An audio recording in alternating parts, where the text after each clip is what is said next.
Around 1809, a Cherokee man named Sequoia, that's a pretty name. I know a girl named Sequoia.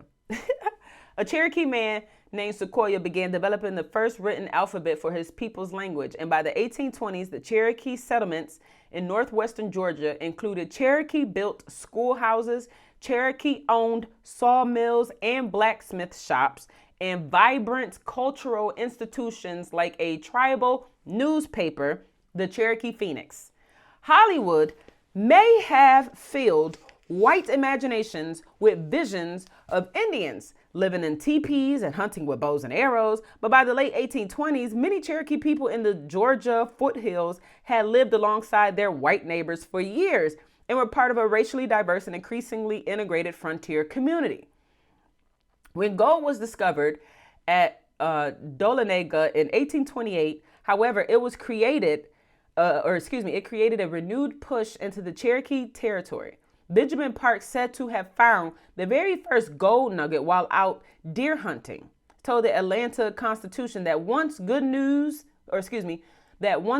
got abroad that there was gold in the Georgia hills, there was such excitement as you never saw. It seemed within a few days as if the whole world must have heard of it, for men came from every state.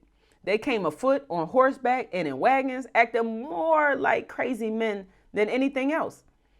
Even as they tried to tolerate all these encroachments into the territory, the Cherokee were disenfranchised in the courts, and they had no legal recourse even when whites stole from them in broad daylight.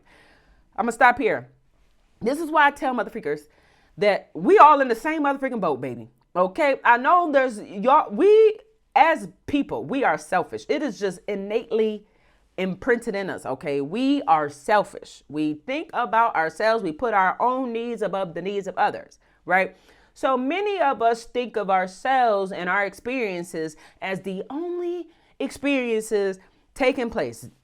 However, alongside us, simultaneously, you got other people going through similar motherfucking situations, if not a little different, okay?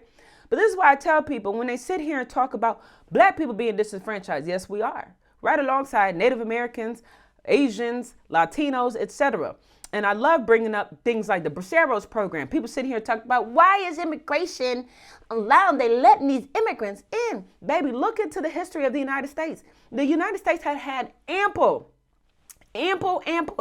contracts with foreign countries that permitted their motherfucking residents to come over here and work for us, especially during the times where most of our men were in wars.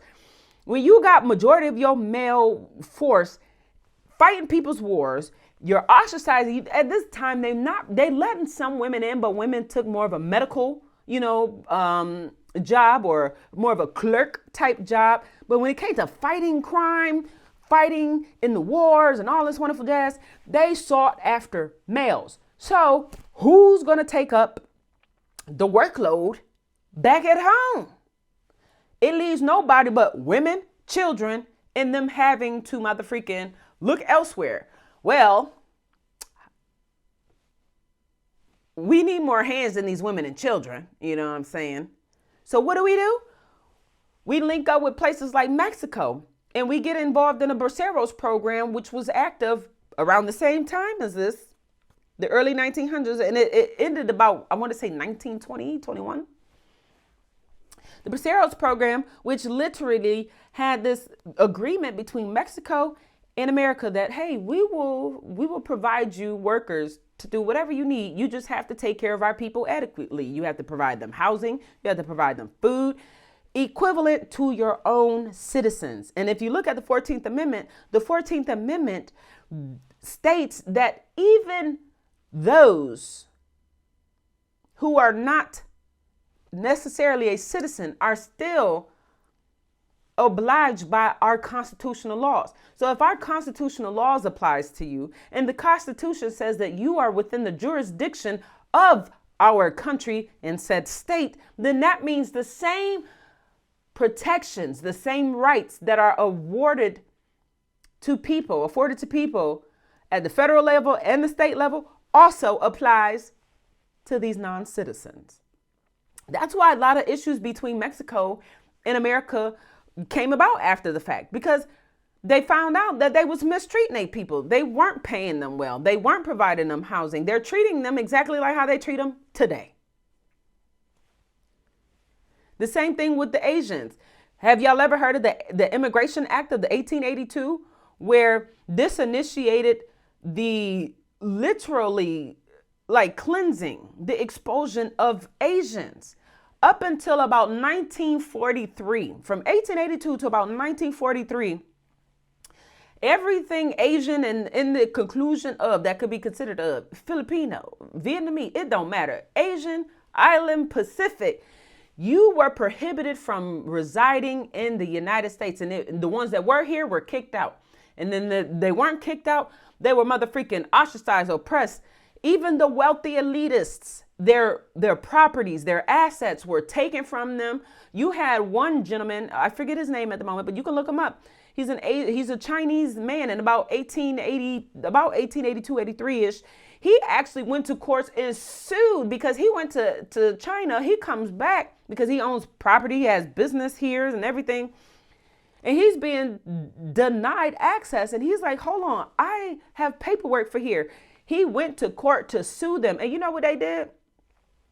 They took that little piece of paper that once upon a time gave him credibility as a resident in the United States and gave him the opportunity to start a business, to acquire all the property and assets that he acquired, and they made it void. The same documentation that gave him all of that stuff, that permitted him that, was now made obsolete, which meant absolutely jack squat.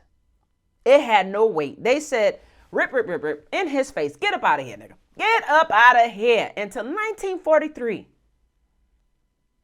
Until 1943. That is when the appeal came about, the repeal came about of getting rid of that Immigration Act and prohibiting the inclusion of Asians. And the crazy part about it is that this ban of Asians was so pervasive, baby, this thing expanded into motherfreaking countries that weren't even Asian. This included Haitians, Latinos, Latin America. Let's continue. Let's continue.